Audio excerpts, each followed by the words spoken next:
अल्हम्दुलिल्लाह नहमदुहु व नस्तईनुहु व नस्तगफिरुहु व नुअमिनु बिही व नतवक्कलु अलैहि व नऊज़ु बिल्लाहि मिन शुरूरि अनफुसिना व मिन सय्यिआति अअमालिना मन यहदिहिल्लाहु फला मुदिल्ल लहु व मन युद्लिलहु फला हादिय लहु व अशहदु अन ला इलाहा इल्लल्लाहु वहदहु ला शरीक लहु व अशहदु अन्न मुहम्मदन अब्दुहु व रसूलुहु अम्मा बाद। काबिल एहतराम अमीर जमीयत अहले हदीस गुलबर्गा, वो सदर जलसा, वो मेहमानान खुसूसी, वो हाज़रीन जलसा, अस्सलामु अलैकुम व रहमतुल्लाहि व बरकातुहू। प्रोग्राम का आगाज़ होने से पहले मैं ये मुनासिब समझता हूँ कि कारवान जमीयत अहले हदीस गुलबर्गा के उन बुज़ुर्ग रहनुमाओं का हल्का सा तारुफ़ आपके सामने रखूँ जिन्होंने गुलबर्गा की सरज़मीन पर हर हाल में अपने कदम जमाए रखा, दीन हक़ पर साबित कदम रहे, हर नामुसाइद हालात का मुकाबला किया और हुल्म व बुर्दबारी के साथ अपनी काविशों को रवां दवां रखा और किताब व सुन्नत को आम करने के लिए बुनियादी तौर पर उन्होंने काम किया, जो आज मंजिल ब मंजिल तय करता हुआ ये सैलाब उमड़ता हुआ अपने नौजवानों को आगोश में लिए हुए बढ़ रहा है। चुनाचे उन हस्तियों में अव्वल ज़िक्र जनाब मौलवी अब्दुल सत्तार साहब मुल्ला मुदर्रिस हफ़िज़हुल्लाह हैं, जो इस वक्त मस्जिद अहले हदीस गाज़ीपुरा के सदर हैं। जमीयत की तहरीक में मौसूफ़ की शुरू से सरपरस्ती रही है। हमेशा दीन की तड़प आपके दिल में रही और दीनी कामों में जब भी ताउन की ज़रूरत पड़ती दिल खोल कर आपने इसमें हिस्सा लिया और दूसरों को भी इसकी तरग़ीब देते रहे। इस लिहाज से इनकी जद्दोजहद अब तक जारी व सारी है और अल्लाह ताला से दुआ है कि इनकी सरपरस्ती तवील मुद्दत तक कायम रहे, आमीन। जनाब ज़फ़र साहब महाड़ी, जो जमीयत अहले हदीस के एक संजीदा और मुखलिस बुज़ुर्ग हैं, उन्होंने किताबों के ज़रिए दीन की तबलीग की और इनफरादी तौर पर दाइयाना काम को जारी व सारी रखा। जनाब अब्दुल क़य्यूम साहब और उनके बिरादर ख़ुद जनाब अबू हामिद साहब मालिक सिटी लाज मुअज़्ज़िज़ घराने से ताल्लुक़ रखते हैं और पेशे से ताजिर हैं, इल्म दोस्त रहे हैं, बड़े ही मेहमान नवाज और उलमाओं की खिदमत का जज्बा भी रखते हैं। मस्जिद अहले हदीस गाज़ीपुरा के ज़िम्मेदारों में से हैं जनाब अब्दुल क़य्यूम साहब, जो इंग्लिश के लेक्चरर थे, कुरान व हदीस को बयान करने का हद दर्जे शौक़ रखते हैं और इंग्लिश में कुरान की तफसीर किए हैं जो ज़ेर तिबा है। जनाब इब्राहिम साहब चप्पू, जो एक ताजिर हैं, ये भी मस्जिद गाज़ीपुरा के ज़िम्मेदारों में से हैं और इनकी खिदमत भी काबिल तहसीन हैं। जनाब अफजल साहब यमेटी, जो गुलबर्गा के मशहूर व मारूफ ताजिरों में शुमार किए जाते हैं, काफ़ी मुखय्यर हैं, जिनकी बदौलत अल्लाह ताला ने उनके तमाम घराने को अहले हदीस बना दिया और उनके साहबजादे जनाब मोहम्मद आरिफ हुसैन साहब पहले फ़र्द हैं जिनको हिदायत नसीब हुई और वो किताब व सुन्नत के मुताबिक ज़िंदगी गुजारने लगे। सबसे पहले अपने अहल व अयाल पर दावत पेश की, फिर अपने दोस्त व अहबाब में इस काम को अंजाम दिया, जिनकी काविशों से अल्लाह ताला ने काफ़ी लोगों को हिदायत की दौलत से नवाजा। अल्लाह ताला से दुआ है कि इन तमाम बुज़ुर्गों को अजर अजीम से नवाजे, आमीन। जमीयत के अमीर जनाब अफ़ान मक़सूद अली साहब, सेक्रेटरी जनाब अमानुल्लाह खान साहब मालिक सपना बेकरी और ख़ाज़िन जनाब अब्दुल नईम साहब गोलकुंडी, जिनका इंतखाब हाल ही में अमल में आया है, अल्लाह ताला से दुआ है कि इन्हें इत्तिफ़ाक़ व इत्तिहाद से रखे और इनसे दीन का ज़्यादा से ज़्यादा काम ले, आमीन। इसके बाद हमारे मेहमान खुसूसी जो इस प्रोग्राम के रूह रवां हैं, उनका भी तारुफ़ कराते हुए मैं दिली मसरत और फ़ख्र महसूस कर रहा हूँ, जो बैनुल अक़वामी शोहरत याफ्ता जय्यद आलिम दीन व दीगर मज़ाहिब के तक़ाबुली मुताले के माहिर जनाब डॉक्टर ज़ाकिर नायक हफ़िज़हुल्लाह हैं। जनाब डॉक्टर साहब पेशाए तिब से वाबस्ता एक डॉक्टर हैं। आपका पूरा नाम डॉक्टर ज़ाकिर अब्दुल करीम नायक है।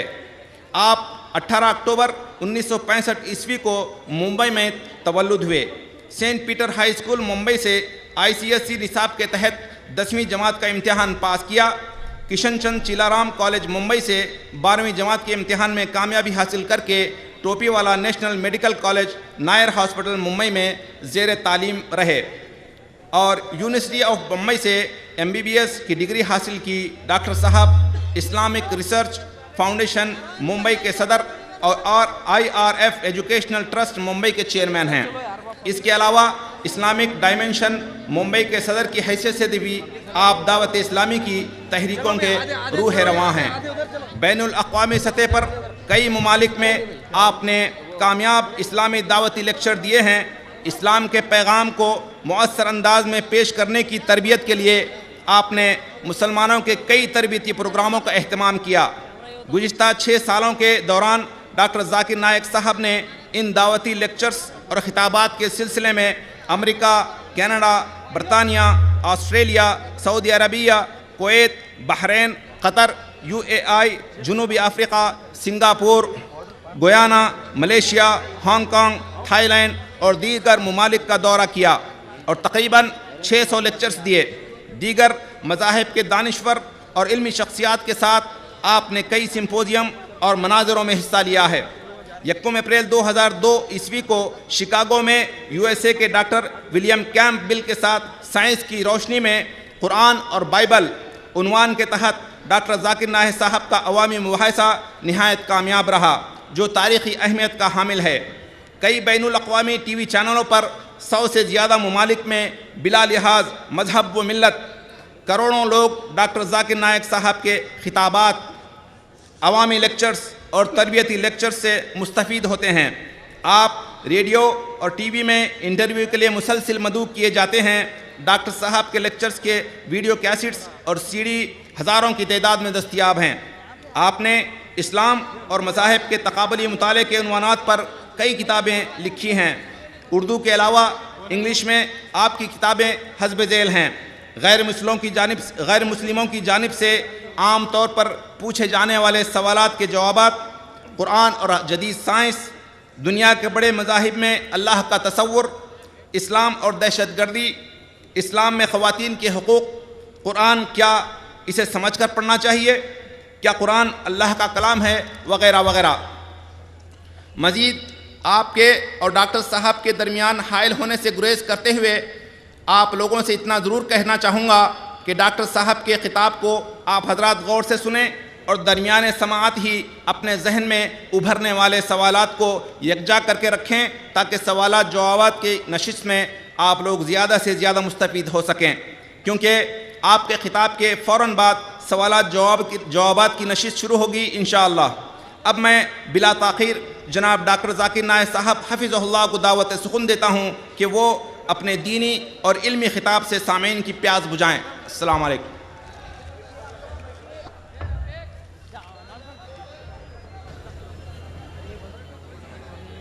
अल्हम्दुलिल्लाह वस्सलातु वस्सलाम अला रसूलिल्लाह व अला आलिहि व सहबिहि अजमईन, अम्मा बाद। अऊज़ु बिल्लाहि मिनश शैतानिर रजीम, बिस्मिल्लाहिर रहमानिर रहीम। उदु इला सबीली रब्बिका बिल हिकमति वल मौइज़तिल हसना वजादिल बिल्लती अहसन। रब्बि इश्रह ली सदरी व यस्सिर ली अमरी वहलुल उक़दतम मिन लिसानी यफ़क़हू क़ौली। मेरे मोहतरम बुजुर्गों और मेरे अजीज भाइयों और बहनों, अस्सलामु अलैकुम व रहमतुल्लाहि व बरकातुहू। जो गैर मुसलमानों के दिमाग में आती है वो है कि ये मज़हब, ये दीन जो इस्लाम का है, तलवार के नोक के ऊपर फैला। ये इस्लाम मज़हब तलवार के ज़ोर के ऊपर सारी दुनिया में फैला। इसका जवाब एक मुहर्रिक, एक हिस्टोरियन जिसका नाम है डिलेसी ओलेरी, वो लिखते हैं एक किताब में इस्लाम एट द क्रॉस रोड, सफ़ा नंबर 8 पे वो लिखते हैं, history makes it clear that the legend of fanatical Muslims sweeping across the world, forcing Islam at the point of the sword, is the most fantastic myth that the historians have ever repeated. डिलेसी ओलेरी लिखते हैं कि तारीख गवाह है, तारीख से हमें पता लगता है कि ये अफवाह कि मुसलमान तलवार के नोक के ऊपर इस्लाम को फैलाई है, ये सबसे बेहुदा अफवाह है जो मुहर्रिक ने बार बार दोहराई है। एक गैर मुस्लिम मुहर्रिक लिखता है कि ये सबसे बेहुदा अफवाह है कि मुसलमान ने तलवार के बल के ऊपर अपना दीन फैलाया, जो मुहर्रिक बार बार दोहरा रहे हैं। हम मुस्लिम ने तकरीबन 1400 साल अरब ममालिक के ऊपर हुक्म किया। अरब ममालिक पे हम मुस्लिम ने तकरीबन 1400 साल हुक्म किया। कुछ साल के लिए फ्रेंच आए, कुछ साल के लिए अंग्रेज आए, लेकिन ओवरऑल 14 साल लगभग हमने हुक्म किया अरब ममालिक पे। फिर भी आज तकरीबन 140 अरब मौजूद है जो ईसाई है, जो कॉप्टिक क्रिश्चियन है। कॉप्टिक क्रिश्चियन मतलब ईसाई सैकड़ों सालों से। ये 140 अरब ईसाई शहादत दे रहे हैं कि इस्लाम तलवार के बल के ऊपर नहीं फैला। इस मुल्क हिंदुस्तान पे हम मुसलमानों ने तकरीबन 1000 साल हुक्म किए। हम मुसलमानों ने इस देश हिंदुस्तान पे तकरीबन 1000 साल हुक्म किया हमने। फिर भी आज की तारीख में, आज इस हिंदुस्तान में 80% से ज्यादा गैर मुस्लिम हैं। ये 80% से ज्यादा गैर मुस्लिम जो हिंदुस्तान में हैं, वो आज शहादत दे रहे हैं कि इस्लाम तलवार के बल पे नहीं फैला। हम चाहते, अगर हम मुसलमान चाहते तो हर एक गैर मुसलमान को तलवार के बल के ऊपर इस्लाम कबूल करने पे मजबूर कर सकते थे। हमने नहीं किया। आज के 80% से ज्यादा गैर मुस्लिम शहादत दे रहे हैं कि इस्लाम तलवार के बल के ऊपर नहीं फैला। हमारे पास ताकत थी, हम चाहते तो हर गैर मुस्लिम को इस्लाम कबूल करने पे मजबूर कर सकते थे, लेकिन हमने नहीं किया, क्योंकि इस्लाम इसकी इजाजत ही नहीं देता। अल्लाह ताला फरमाते सूरह बकरा में सूरा नंबर 2 आयत नंबर 256 में, ला इकराह फिद्दीन, इस्लाम में जबरदस्ती नहीं है। इस्लाम के दीन में जबरदस्ती नहीं है। हक की बात आप पेश करो, हक कबूल करते अच्छी बात है, नहीं करते छोड़ दो। किसी पे जबरदस्ती नहीं कर सकते। इंडोनेशिया सारी दुनिया में मुल्क है, वाहिद मुल्क है जिसमें सबसे ज्यादा मुसलमान हैं। हिंदुस्तान से भी ज्यादा मुसलमान इंडोनेशिया में हैं। कौन सी इस्लामिक आर्मी, इस्लामिक फौज इंडोनेशिया गई थी? कौन सी इस्लामिक फौज मलेशिया गई थी जहां 50% से ज्यादा मुसलमान हैं? कौन सी इस्लामिक फौज ईस्ट कोस्ट ऑफ अफ्रीका गई थी जहां इतने मुस्लिम हैं? वहां तो इस्लाम ताजिर के जरिए फैला, कोई इस्लामिक फौज नहीं गई थी वहां। यह सबूत है कि इस्लाम, अल्हम्दुलिल्लाह, इस्लाम तलवार के जोर पे नहीं फैला। अल्लाह ताला फरमाते सूरह नहल में सूरा नंबर 16 आयत नंबर 125, उदु इला सबील रब्बिका बिल हिकमा वल मौइज़तिल हसना वजादिल बिल्लती अहसन, सारे लोग को बुलाओ अल्लाह ताला की तरफ हिकमत के साथ और हुस्नत के साथ, और उनसे बहस करो अच्छे तरीकों के साथ। ये तलवार जो गैर मुसलमानों के दिल को चीर रही है, वो है हिकमत की तलवार। आज का सर्वे कहता है, एक तहकीक की गई थी जो रीडर डाइजेस्ट अलमैनिक बुक में उसके बारे में कहा गया था, जो प्लेन ट्रुथ मैगजीन के अंदर भी उसको रिपीट किया गया था। एक तहकीक की गई थी कि 50 साल के दरमियान 1934 से 1984, इस 50 साल के दरमियान कौन सा मजहब सबसे ज्यादा फैला, कौन से मजहब में सबसे ज्यादा लोग उस मजहब के अंदर कबूल किए, उस मजहब की तादाद बढ़ी। इस तहकीक में जो गैर मुस्लिम ने तहकीक किए थे, इस तहकीक में सबसे नंबर 1 मजहब जो ज्यादा फैला वो था इस्लाम, ईसाइयत। इस्लाम फैला 235%, 50 साल में 235% इस्लाम की बढ़ाई हुई। ईसाइयत सिर्फ 47%, 50% से कम। मैं ये पूछना चाहता हूं, इस 50 साल के दरमियान सन 1934 और 1984 के बीच में, मैं ये पूछना चाहता हूं कौन सी जंग मुसलमानों ने लड़ी जो गैर मुस्लिम ने इस्लाम कबूल किए? कौन सी जंग? आज के स्टैटिस्टिक्स के हिसाब से सबसे ज्यादा फैलने वाला मजहब अमेरिका में, यूएसए में, वो है इस्लाम। सबसे ज्यादा फैलने वाला मजहब यूरोप में, वो है इस्लाम। मैं ये पूछना चाहता हूं कि अमेरिका में कौन सा मुस्लिम तलवार के बल के ऊपर अमेरिकन लोग को इस्लाम कबूल करने पे मजबूर कर रहा है? कौन यूरोप के अंदर यूरोपियन लोग को तलवार के बल के ऊपर इस्लाम कबूल करने पे मजबूर कर रहा है?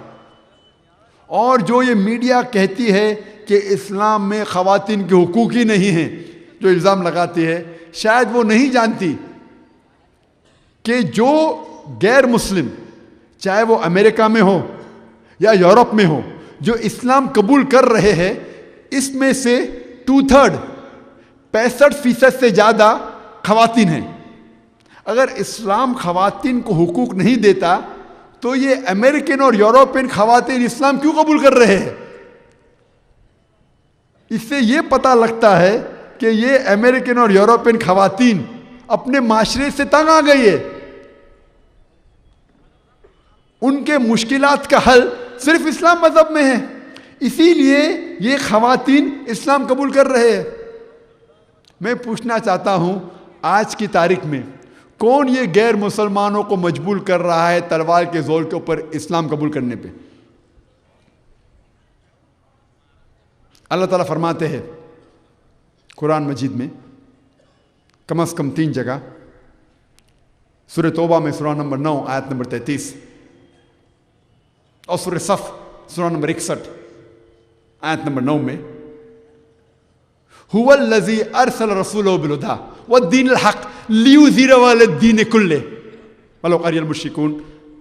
अल्लाह सुब्हानहु व तआला ने अपने पैगंबर को भेजा मोहम्मद सल्लल्लाहु अलैहि वसल्लम को दीनुल हक़ के साथ, हक़ के दीन के साथ।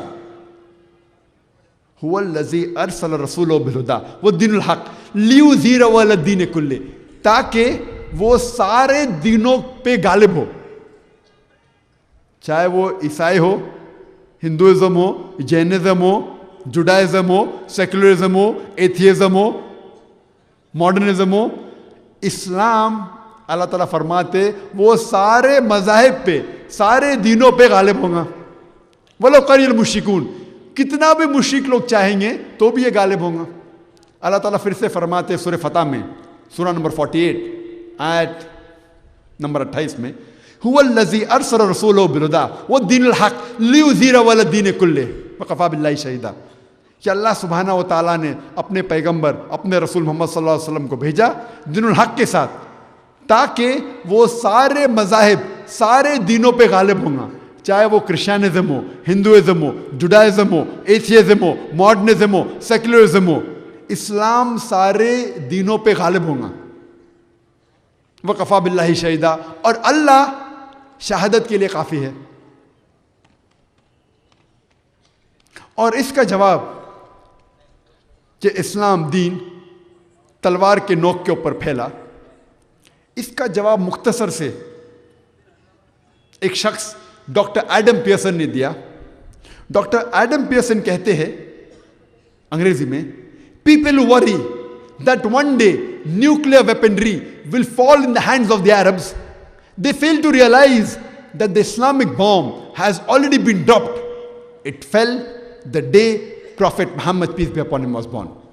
डॉक्टर एडम पियर्सन लिखते हैं कि वो लोग जिसे डर है कि एक दिन न्यूक्लियर बॉम्ब अरबों के हाथों में लग जाएगा, वो लोग जिसे डर है कि एक दिन न्यूक्लियर बॉम्ब अरबों के हाथ में आएगा, शायद वो ये नहीं जानते कि इस्लामिक बॉम्ब गिर चुका है। वो उस दिन गिरा जिस दिन मोहम्मद सल्लल्लाहु अलैहि वसल्लम पैदा हुए।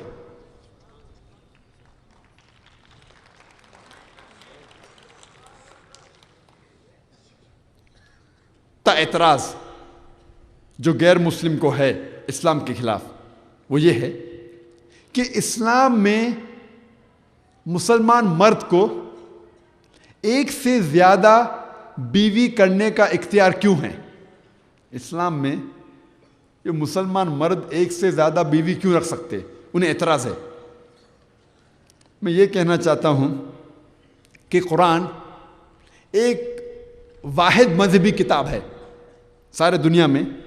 कुरान एक वाहिद मजहबी किताब है जिसके अंदर लिखा है कि आप सिर्फ एक बीवी से शादी करो। कुरान के अलावा कोई भी मजहबी किताब में ये अल्फाज कि सिर्फ एक बीवी से शादी करो नहीं है, सिर्फ कुरान में है। चाहे आप रामायण पढ़ो, महाभारत पढ़ो, बाइबल पढ़ो, गीता पढ़ो, कोई भी दूसरी मजहबी किताब में ये अल्फाज नहीं है कि आप एक ही बीवी से शादी करो। बाकी मजहबी किताब में आप कितने भी शादी कर सकते, कितने भी बीवियां रख सकते, 4, 10, 15, कोई ममानियत नहीं है। अगर आप रामायण पढ़ते हैं उसमें लिखा हुआ है कि श्री राम के वालिद की एक से ज़्यादा बीवी थी। अगर आप महाभारत पढ़ते हैं उसमें लिखा है कि श्री कृष्ण, उसकी कितनी बीवियां थे? 4, 10, 1000, 16,108। तो श्री कृष्णा के जब 16,108 बीवियां हो सकते तो मुसलमान के 4 क्यों नहीं हो सकते? आप यहूद की किताब पढ़ेंगे, ओल्ड टेस्टामेंट, तोरा, उसमें लिखा हुआ है कि सुलेमान अलैहिस्सलाम के 700 बीवियां थे। आप बाइबल पढ़ेंगे उसमें जिक्र है ईसाई की किताब में कि इब्राहिम अलैहिस्सलाम के 3 बीवियां थे। जब आप मजहबी किताब पढ़ते हैं, ईसाई मज़हब हो या यहूद मज़हब हो या हिंदू मज़हब हो, इसके अंदर कोई मुमानियत नहीं। आप कितने भी बीवियां कर सकते, 4, 10, 1000, 2000, 20,000, कोई मुमानियत नहीं। ये क्रिश्चियन चर्च ने कहा कि क्रिश्चियन ईसाई लोग सिर्फ एक बीवी रखनी चाहिए। ये यहूद, एक रबाई गेंशम बिन यहूदा, वो 10वीं सदी ने उसने कहा कि यहूद लोग एक ही बीवी से शादी करना चाहिए। उनकी मजहबी किताब आपको इजाज़त देती कितनी भी बीवियां रखो।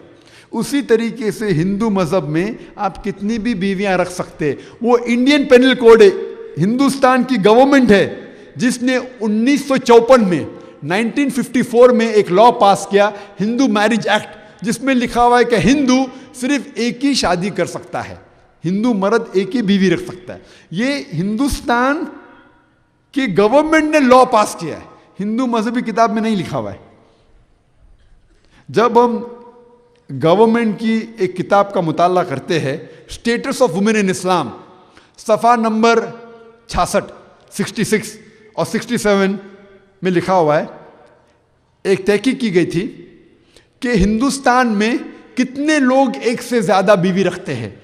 उस तहकीक में पता लगा कि मुसलमान 4.31% मुसलमान लोग एक से ज़्यादा बीवी रखते हैं, यानी तकरीबन 4% मुसलमान एक से ज़्यादा बीवी रखते हैं। और हिंदू लोग 5.06, यानी हिंदू लोग 5% से ज़्यादा हिंदू के एक से ज़्यादा बीवी है। तो गवर्नमेंट की रिपोर्ट ये कहती है कि हिंदू लोग मुसलमान से ज़्यादा पॉलीगैमी करते हैं, एक से ज़्यादा बीवी रखते हैं। हालांकि इंडियन गवर्नमेंट इसकी इजाज़त देती नहीं, फिर भी 5% से ज़्यादा हिंदू एक से ज़्यादा बीवी रखते हैं। ये गवर्नमेंट रिपोर्ट है। गवर्नमेंट के हिसाब से हराम है हिंदू को एक से ज़्यादा बीवी रखना, फिर भी मुसलमान से ज़्यादा एक से ज़्यादा बीवी रखते हैं। आओ हम समझे अल्लाह ताला कुरान मजीद में क्या फरमाते हैं शादी के मुताल्लिक। अल्लाह ताला फरमाते हैं सूरह निसा में, सूरह नंबर 4 आयत नंबर 3 में, आप उन खवातीन से शादी करो जो आपको पसंद है, 2, 3 या 4। लेकिन अगर आप अपनी बीवियों में अदल नहीं कर सकोगे, जस्टिस नहीं कर सकोगे, तो सिर्फ एक से शादी करो। ये अल्फाज सिर्फ कुरान मजीद में है। वो औरतों से शादी करो जो आपको पसंद है, 2, 3 या 4। लेकिन अगर आप अपने बीवियों के दरमियान अदल नहीं कर सकोगे तो सिर्फ एक से शादी करो। ये अल्फाज का सिर्फ एक औरत से शादी करो, सिर्फ कुरान मजीद में और कोई भी मजहबी किताब में नहीं है। तो कुरान के हिसाब से आप 2 से भी शादी कर सकते, 3 से भी, 4 से भी, लेकिन शर्त है कि आप अपने बीवियों के दरमियान अदल से पेश आओ। अगर आप अदल से पेश नहीं आ सकोगे तो सिर्फ एक शादी करो। और कुरान में अल्लाह ताला फरमाते सूरह निसा में सूरह नंबर 4 आयत नंबर 129 में कि आपको अपने बीवियों के दरमियान अदल करना बहुत मुश्किल है, लेकिन उनके तरफ से एकाएक मुंह मत मोड़ लो। तो एक से ज्यादा बीवी करना कई गैर मुस्लिम समझते कि इस्लाम में फर्ज है। एक से ज्यादा बीवी करना इस्लाम में फर्ज नहीं है। हिंदुस्तान में अक्सर मुसलमानों के एक से ज्यादा बीवी नहीं है। एक से ज्यादा बीवी करना मुबाह है, ऑप्शनल, चाहे तो कर सकते, करना फर्ज नहीं है। लेकिन अगर आप एक से ज्यादा बीवी करेंगे और उनके दरमियान अदल नहीं कर सकोगे तो आप प्रॉब्लम में आएंगे, तो आपको तकलीफ हो सकती है। एक से ज्यादा कर सकते अगर आप अदल कर सकते, नहीं तो नहीं। तो एक से ज्यादा बीवी करना इस्लाम में फर्ज नहीं है। कई गैर मुस्लिम को ये गलतफहमी है कि इस्लाम में 4 बीवी करना फर्ज है। एक से ज्यादा बीवी करना फर्ज नहीं है, चाहे तो कर सकते हैं, ऑप्शनल है, मुबाह है। हम ये समझ लें कि अल्लाह सुब्हानहू व तआला जो हमारे खालिक है, उनने क्यों हमें एक से ज्यादा बीवी करने की इजाजत दी है। कुछ मर्दों को एक से ज्यादा बीवी करने की इजाजत क्यों दी है, आए हम समझे उसके पीछे हिकमत क्या है। आज हमें पता है कि इंसान जब पैदा होता है तो तकरीबन औरत और मर्द वही फीसद में पैदा होता है। Male and female they are born in equal proportion. जब बच्चा पैदा होता है, लड़का या लड़की, लगभग तकरीबन 50% लड़का पैदा होते हैं और 50% लड़की। कुदरती 50% लड़का पैदा होते, 50% लड़की। लेकिन आज की मेडिकल साइंस ये कहती है, आप कोई भी बच्चे के डॉक्टर से पूछिए, वो ये कहेगा कि लड़कियों को, बच्चे जो बच्ची है, लड़कियों को बीमारी से लड़ने की लड़कों से ज्यादा कुव्वत है। लड़कियां जिरासिम और बीमारियों से और अच्छे तरीके से लड़ सकती है बनिस्बत लड़कों के। जो बच्चों के उम्र में ही लड़के की मौत लड़कियों से ज्यादा होती है, लड़कों की मौत लड़कियों से ज्यादा होती है। तो बचपन में ही कुदरतन लड़कियों की तादाद लड़कों से ज्यादा है। जिंदगी गुजरती है, जंग लड़ी जा रही है, कई लोग एक्सीडेंट में मारे जाते हैं, कई लोग शराब के वजह से मरते, कई लोग ड्रग के वजह से मरते हैं। इन सारे मौतों में आदमियों की मौत औरतों से ज्यादा होती है, चाहे वो जंग में हो, चाहे शराब के वजह से हो, चाहे सिगरेट पीने की वजह से हो, चाहे एक्सीडेंट की वजह से हो।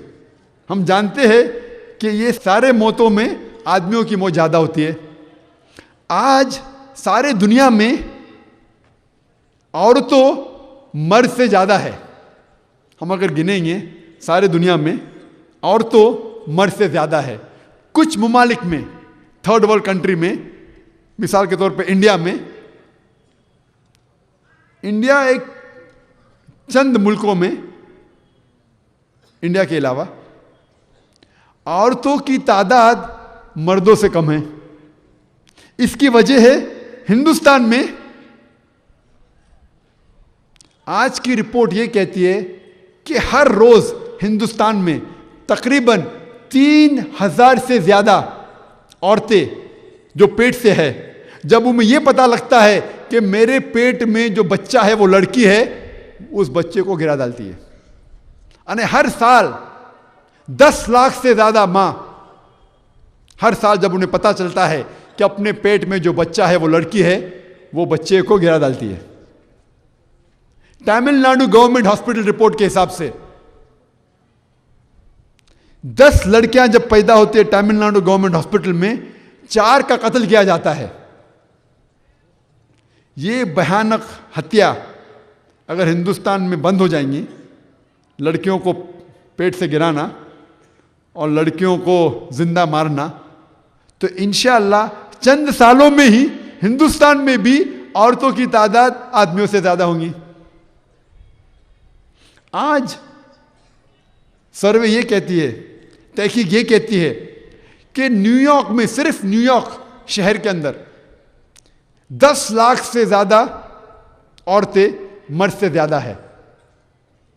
सिर्फ यूएसए में, अमेरिका में 78 लाख, तकरीबन 1.25 करोड़ औरतें मर्द से ज्यादा है। सिर्फ यूके में, सिर्फ ब्रिटेन में तकरीबन 40 लाख औरतें मर्द से ज्यादा है। सिर्फ जर्मनी में 50 लाख औरतें मर्द से ज्यादा है। सिर्फ रशिया में, सिर्फ रूस में 90 लाख औरतें मर्द से ज्यादा है। और खुदाई अल्लाह सुब्हाना व तआला ही सिर्फ जानते होंगे सारे दुनिया में कितने करोड़ों औरतें मर्द से ज्यादा है। सपोज मिसाल के तौर पे मैं मान लेता हूं कि एक मर्द सिर्फ एक ही औरत से शादी करना चाहिए और अमेरिका में सपोज हर मर्द एक औरत से शादी करता है, फिर भी 7.8 मिलियन, 78 लाख, 1.25 करोड़ से ज्यादा औरतें की शादी नहीं होंगी। और मिसाल के तौर पे आपकी बहन या मेरी बहन अमेरिका में रह रही है और ये 1.25 करोड़ में से एक औरत वो है जिसकी शादी नहीं हुई, क्योंकि हर मर्द ने एक औरत से शादी किया, फिर भी 1.25 करोड़ से ज्यादा खवातीन, औरतें अमेरिका में शादी नहीं कर सकेंगी। अगर उनमें से आपकी एक बहन है या मेरी एक बहन है, उसके लिए क्या चारा है, क्या रास्ता है? सिर्फ 2 रास्ते हैं। एक रास्ता वो कि वो ऐसे आदमी से शादी करे जिसकी एक बीवी है, शादी हो चुकी है, या वो बाजार की जीनत बने। 2 ही रास्ते हैं। लोग कहेंगे जाकिर इतने सख्त अल्फाज, बाजार की जीनत, इससे ज्यादा अच्छे अल्फाज मेरे दिमाग में नहीं आते। वो चाहे तो ऐसे मर्द से शादी करे जिसकी बीवी है, या वो पब्लिक प्रॉपर्टी बने, बाजार की जीनत। तीसरा कोई रास्ता ही नहीं है। और कोई भी अच्छी खातून, अच्छी औरत वो पसंद करेंगी, पहला ऑप्शन वो पसंद करेंगी क्या ऐसे मर्द से शादी करे जिसकी बीवी है, ना कि वो बाजार की जीनत बने। ये मानता हूं मैं कि कोई भी खातून अपने शोहर को बांटना पसंद नहीं करेंगी, ये हकीकत है, इसे मानना पड़ेगा। लेकिन इस्लामिक शरीयत में एक उसूल है कि छोटा नुकसान उठाओ बड़े नुकसान को बचाने के लिए। इस्लाम इजाज़त देता है आपको छोटा नुकसान उठाने के लिए, बड़े नुकसान से बचने के लिए। ये इस्लामिक शरिया है। तो जो अच्छी मुसलमान है, अच्छी मुसलमान खातून है, वो जब जानती है दुनिया का नज़ारा कि कई औरतें बाजार की जीनत बन जाएंगी, उसे ये ज़रा भी अफसोस नहीं होगा अपने शोहर को बांटने के लिए। अगर वो अपने शोहर को बांटती है तो वो ये जानती है कि वो एक बहन को बाजार की जीनत बनने से रोक रही है। तो एक अच्छी मुसलमान खातून छोटा नुकसान उठाएंगी, अपने शोहर को बांटने के लिए मान जाएंगी, क्योंकि वो एक अच्छी बहन को बाजार की जीनत बनने से बचा रही है। तो इसे कहते हैं इस्लामिक शरीयत का उसूल कि छोटा नुकसान उठा सकते हैं बड़े नुकसान को बचाने के लिए। अमेरिका के अंदर आज की तहकीक ये कहती है कि आम तौर पे एक अमेरिकन मर्द लगभग 8 औरतों के साथ सोता है शादी करने के पहले। 8 अलहदा औरतों के साथ सोता है शादी करने के पहले। शादी करने के बाद कितने के साथ सोता है वो लिखा नहीं गया है, लेकिन शादी करने के पहले तकरीबन 8 के साथ, कोई 2 के साथ सोता है, कोई 10 के साथ, कोई 20 के साथ। अमेरिका में मिस्ट्रेसेस रखेल रखना जायज है, एक से ज्यादा बीवी करना इजाजत नहीं है, वो उनके हलक में से हजम नहीं होता है। रखेल आप कितनी भी रखो, 10, 15, 20, अमेरिका को कोई एतराज नहीं, लेकिन एक से ज्यादा बीवी शादी करने के बाद लीगली अमेरिका को ये हजम नहीं होता। जब भी एक औरत बाजार की जीनत बनती है, इंग्लिश में कहते हैं मिस्ट्रेस, उर्दू में कहते हैं रखेल, जो अच्छा लफ्ज़ नहीं है, लेकिन मेरी उर्दू कमज़ोर है, इससे अच्छा लफ्ज़ मुझे दिमाग में आता ही नहीं। जब एक औरत जब रखेल बनती है, उसके पास कोई इज्जत नहीं, कोई ऑनर नहीं, कोई हुकूक नहीं, वो बेइज्जत होती है। इस्लाम में जब एक खातून एक मर्द के साथ शादी करती है जिसकी बीवी है, वो दूसरी बीवी बनती है, तब भी उसको हक मिलता है, उसके हुकूक है, उसकी इज्जत है, उसके ऑनर है, माशरे में इज्जत है। तो इससे यह साबित होता है कि जो इस्लाम, जो इस दुनिया के मसाइल है, इस्लाम के पास उस मसाइल का हल है, लेकिन ये जो हल है, ये हल बाकी गैर मुस्लिम लोग को हजम नहीं होता है। एतजाद जो लोगों को है, जो गलत फहमी है, वो है कि इस्लाम में ख़वातीन को हिजाब में रखा जाता है और इसीलिए ख़वातीन को ज़लील किया जाता है। ख़वातीन को हिजाब में रख के इस्लाम में ख़वातीन को ज़लील किया जाता है। ये गैर मुस्लिम को गलत फहमी है। अगर हम तारीख़ को पढ़ेंगे, तारीख़ से ये पता लगता है कि सैकड़ों साल पहले ख़वातीन के हुकूक ही नहीं थे। ख़वातीन को ज़लील किया जाता था, ख़वातीन को ऐश के लिए इस्तेमाल किया जाता था और फेंका जाता था। मिसाल के तौर पे अगर आप बेबीलोन सिविलाइजेशन की तारीख पढ़ेंगे, उसमें यह लिखा है कि अगर कोई मर्द किसी का कत्ल करता है, उसको सज़ा मिलने के बजाय उसके बीवी को सज़ा मिलती थी। आप जब रोमन सिविलाइजेशन के बारे में पढ़ेंगे, रूम की तारीख पढ़ेंगे, उसमें लिखा है कि औरतों के बदन के साथ खेला जाता था, ऑब्सेनिटी आम थी, औरतों का इस्तेमाल किया जाता था, फेंका जाता था, नंगापन आम था। अगर आप पढ़ेंगे ग्रीक सिविलाइजेशन के बारे में, आप यूनानी सिविलाइजेशन में पढ़ेंगे, उसमें तारीख ये कहती है कि ख़वातीन की इज्जत ही नहीं थी, उसे इस्तेमाल किया जाता, फेंका जाता था। आप इजिप्ट सिविलाइजेशन पढ़ेंगे, मिस्र के सिविलाइजेशन, तारीख कहती है कि ख़वातीन को एक शैतान का खिलौना कहा जाता था, एक शैतान का हथियार। और अरब मुमालिक में कुरान नाज़िल होने के पहले अक्सर जब लड़की पैदा होती थी उसे जिंदा दफनाया गया जाता था। अल्हम्दुलिल्लाह सुम्मा अल्हम्दुलिल्लाह, कुरान नाजिल होने के बाद ये गलत काम अरब मुमालिक में बंद हो गया। अफसोस की बात है कि अपने हिंदुस्तान में आज भी ये जारी है। इस्लाम ने अल्हम्दुलिल्लाह सुम्मा अल्हम्दुलिल्लाह ख़वातीन को अपने हुकूक दिए, और मैंने तकरीर की है इस्लाम में ख़वातीन के हुकूक, जो तफसील के साथ मैंने ये अपनी तकरीर में कहा है कि अल्हम्दुलिल्लाह सुम्मा अल्हम्दुलिल्लाह इस्लाम मज़हब में जितनी हुकूक ख़वातीन को दी गई कोई भी मज़हब में नहीं है। आप वो तकरीर को देख सकते। पतले कपड़े ना पहने जिसके ज़रिए आप कपड़े के आर पार देख सकते हो। ऐसे भड़कीले कपड़े मत पहनो जिससे ऑपोजिट जिन्स, दूसरे जिन्स उससे मुतासिर हो। दूसरे जिन्स के कपड़े मत पहनो। आदमी को औरत के कपड़े नहीं पहनना चाहिए, औरतों को आदमी के कपड़े नहीं पहनना चाहिए। ऐसे कपड़े मत पहनो जो गैर मुस्लिम के निशानी हैं। मिसाल के तौर पे क्रॉस, सलीब ईसाई की निशानी है, या ओम हिंदू की निशानी है। ऐसे निशानी मत पहनो जो गैर मुसलमान मजहब की निशानी है। ये मुख्तसर से नुक्ते हैं हिजाब के लिए। अल्लाह ताला फरमाते सूरह अहज़ाब में सूरा नंबर 33 आयत नंबर 59 में,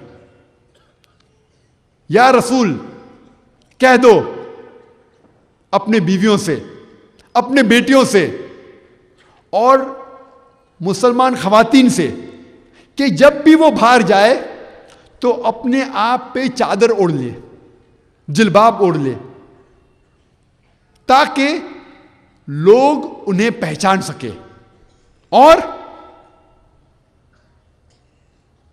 वो उनसे कोई बदतमीजी ना करे, so that people will recognise them and they should not be molested. कोई उनसे बदतमीजी ना करे। तो कुरान में हिजाब की वजह दी गई है ताकि लोग पहचाने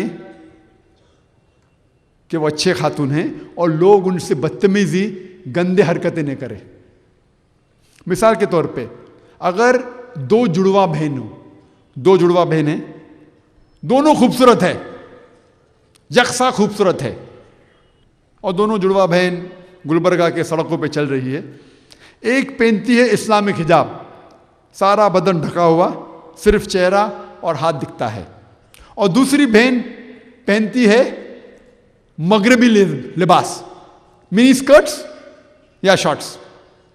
मगरबी लिबास जानते हैं? मगरबी लिबास, मिनी स्कर्ट्स, जो बदन को कम ढकता है और दिखाता है ज्यादा। तो दूसरी बहन पहन रही है मगरबी लिबास और गुलबर्गा के सड़कों पे चल रही है, दोनों बहनें, और कोने पे एक लफंगा है जो ठहर रहा है कोई लड़की को छेड़ने के लिए। मेरा सवाल आपसे यह है कि वो कौन सी बहन को छेड़ेगा? वो बहन जो इस्लामिक हिजाब में है कि वो बहन जो मगरबी लिबास में है? कौन सी बहन को छेड़ेगा वो? मगरबी लिबास वाली को। बिल्कुल सही जवाब है, कोई मुश्किल सवाल नहीं था। कुरान में अल्लाह ताला फरमाते हैं हिजाब हमने खवातीन के लिए फर्ज करारा है ताकि लोग उन्हें पहचानो क्या वो अच्छे खवातीन हैं और कोई उनसे बदतमीजी ना करे, कोई उन्हें बेहुदा हरकत ना करे। और इस्लाम के अंदर अगर कोई इंसान, कोई मर्द, कोई खातून का बलात्कार करता है, जिना बिल जब्र करता है, तो शरीयत के हिसाब से उसे सजाए मौत है। गैर मुस्लिम कहते हैं सजाए मौत। आज की तारीख में 21वीं सदी में इस्लाम एक बेदर्द मजहब है, भयानक मजहब है। लेकिन जब मैं ये सवाल पूछता हूं, और ये हजारों गैर मुस्लिम से पूछा हूं, आज भी पूछता हूं कि खुदा ना करे, अल्लाह ना करे, अगर कोई आपके मां के साथ बलात्कार करता है, आपके बहन के साथ जिना बिल जब्र करता है, और अगर वो बलात्कार करने वाले को आपके पास ले आया जाता है और आपको जज बनाया जाता है, आप उसको क्या सजा देंगे? 100% गैर मुसलमान मुझे ये कहते कि हम उस बलात्कार करने वाले को सजाए मौत देंगे। कुछ गैर मुस्लिम ने कहा हम उसे तड़पा तड़पा के मारेंगे। तो कोई आपके मां के साथ बलात्कार करता है, आपको उसे सजाए मौत देने का है। कोई दूसरे के मां के साथ बलात्कार करता है, आप कहते क्या सजाए मौत भयानक जुल्म है। ये डबल स्टैंडर्ड्स क्यों? डबल स्टैंडर्ड्स क्यों? और आप जानते होंगे चंद साल पहले 1999 में तकरीबन जब बीजेपी गवर्नमेंट रूल कर रही थी तो एल.के. आडवाणी साहब होम मिनिस्टर थे। एल.के. आडवाणी ने एक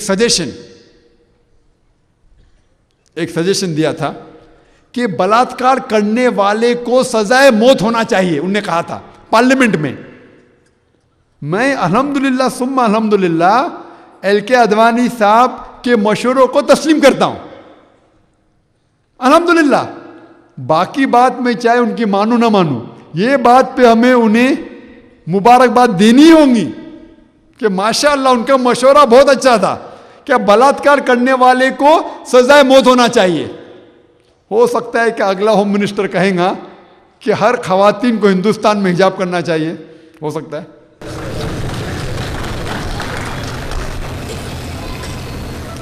तो हिजाब खवातीन के दर्जे को उठाता है। आज सारे दुनिया में लोग ये कहते हैं कि अमेरिका सबसे बेहतरीन मुल्क है, most advance country in the world. आप जानते हैं कि अमेरिका में FBI स्टैटिस्टिक्स के हिसाब से, FBI federal bureau of investigation America की एक एजेंसी है, उसके तहकीक के हिसाब से 1990 में हर रोज 1756 बलात्कार हो चुके हैं अमेरिका में, हर रोज 1756। आप जब 1996 के स्टैटिस्टिक्स पढ़ेंगे US डिपार्टमेंट ऑफ जस्टिस के हिसाब से, वो कहते हैं कि 1996 में हर रोज तकरीबन 2713 बलात्कार हो चुके हैं अमेरिका में। 1990 में 1756, 1996 में 2713। अमेरिकन लोग और माशाअल्लाह बोल्ड हो गए और उनके अंदर और मर्दानगी आए लगता है। 1990 में 1756, 1996 में 2713, यानी हर 32 सेकंड में एक बलात्कार होता है अमेरिका में, हर 32 सेकंड में। हम तकरीबन 2 घंटे से इस मैदान में हैं, 2 घंटे से हम इस मैदान में हैं। तकरीबन 200 बलात्कार अमेरिका में हो चुके होंगे। जब से हम इस मैदान में बैठे हुए हैं 200 बलात्कार अमेरिका में हो भी चुके होंगे। मैं ये पूछना चाहता हूं, आसान सवाल, अगर हम अमेरिका में, USA में इस्लामिक शरीयत लागू करें कि कोई भी मर्द कोई खातून को देखता है, गलत ख्यालात आते हैं, फौरन नजर नीचे करो। उसके बाद हर खातून इस्लामिक हिजाब में आए, सारा बदन ढका हुआ, सिर्फ जो दिख सकता है वो चेहरा और हाथ हथेली तक के। उसके बाद कोई भी मर्द अगर बलात्कार करता है, जिना बिल जब्र करता है, सजाए मौत। मैं ये पूछना चाहता हूं, क्या बलात्कार की तादाद अमेरिका में बढ़ेंगी, वही रहेंगी या नीचे घटेंगी? घटेंगी। आसान सवाल है, आसान जवाब है, दिमाग को ज्यादा जोर देने की जरूरत नहीं। बलात्कार की तादाद घटेंगी। आप शरीयत लागू करो, फौरन रिजल्ट। किधर भी लागू करो, चाहे अमेरिका में करो, इंडिया में करो, सऊदी में करो, जहां भी आप शरीयत लागू करेंगे, ये अल्लाह का निजाम है। अल्लाह हमारा खालिक है, वो जानता है अपने नफ्स को। आप शरीयत लागू करेंगे, फौरन आपको रिजल्ट, नतीजा मिलेगा। तो इस्लाम में जब खवातीन को हिजाब करने के ऊपर फर्ज कहा गया है, उसका दर्जा उठाने के लिए, उसे जलील करने के लिए नहीं। और आप ये जानते हैं, जो मीडिया में हम देखते हैं, वो खवातीन का दर्जा उठा हुआ, ये मगरबी तहजीब में, वेस्टर्न कल्चर में, जो वेस्टर्न कल्चर जो कहती है कि हम वुमेन लिबराइजेशन, एक मूवमेंट है वुमेन लिबराइजेशन, वुमेन को हम, खवातीन को आज़ादी दिला रहे हैं। ये आज़ादी की नाम से खवातीन को बाजार में बेच रहे हैं। क्यों बेच रहे? हम अक्सर देखते हैं, और अफसोस की बात है कि हमारा हिंदुस्तान, जो अमेरिका करती है, चंद साल बाद हिंदुस्तानियों भी उसके पीछे भागते हैं। ये आज़ादी के नाम के ऊपर हमारे खवातीन को बेच रही है। आप देखेंगे एडवर्टीजमेंट, मीडिया एडवर्टीजमेंट होता है, आपने एडवर्टीजमेंट देखेंगे, आप जब मोटरसाइकिल की एडवर्टीजमेंट देखेंगे, अक्सर आप खवातीन को पाएंगे। अरे मोटरसाइकिल कितने खातून चलाते, कितने? मोटरसाइकिल तो मर्द चलाते हैं ना, तो एडवर्टाइजमेंट के अंदर ये खवातीन क्या कर रही है? क्या कर रही है? और मुझे किसने कहा था, एक मशहूर एड थी BMW के बारे में, आपको शायद BMW पता नहीं, BMW एक कार है। आपने मर्सिडीज के बारे में तो सुना है, मर्सिडीज कार के बारे में सुना है कि नहीं? हाँ सुना है ना, सबसे बेहतरीन कार लोग कहते हैं। आम इंसान के लिए मर्सिडीज का सबसे बेहतरीन, लेकिन नौजवानों के लिए एक कार का नाम है BMW, जो मर्सिडीज की टक्कर में बहुत तेज है, नौजवानों उसके पीछे भागते। तो एक BMW की एडवर्टीजमेंट मुझे किसने कहा था, बहुत मशहूर एडवर्टीजमेंट। वो BMW गाड़ी के आगे एक खातून खड़ी है बिकिनी में, बिकिनी मतलब चोली के अंदर खड़ी है बस, बाकी पूरा बदन दिख रहा है। उसके आगे लिखा हुआ है टेस्ट ड्राइव हर नाउ, आओ उसे चखो। किसको? लड़की को या गाड़ी को?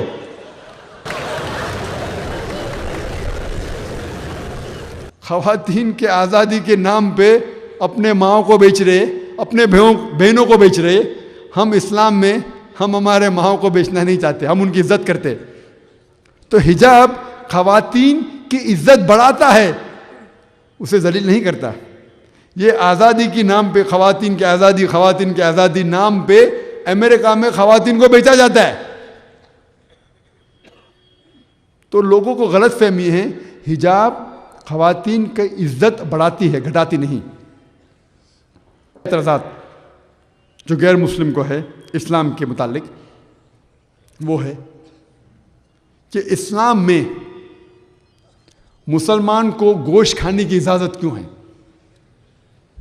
ये मुसलमान बहुत जालिम लोग हैं, जानवरों का कत्ल करते हैं, उन्हें गोश्त खाने की इजाज़त क्यों है? मैं ये कहना चाहता हूँ कि इस्लाम में मुसलमान को गोश्त खाना फ़र्ज़ नहीं है। एक मुसलमान बिना गोश्त खाए भी अच्छा मुसलमान रह सकता है, शुद्ध शाकाहारी होकर भी अच्छा मुसलमान हो सकता है, रह सकता है। गोश्त खाना फ़र्ज़ नहीं। लेकिन जब अल्लाह ताला फरमाते सूरह माइदा सूरह नंबर 5 आयत नंबर 1 में कि हमने आपको इजाज़त दी है कि वो जानवर जो 4 पाए जानवर है, हराम जानवर छोड़ के बाकी जानवर को आप खा सकते, तो क्यों नहीं खाना चाहिए हमें?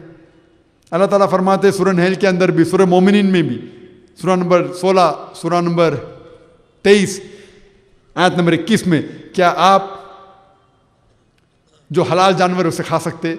जब अल्लाह ताला इजाज़त देता है तो क्यों हमें नहीं खाना चाहिए?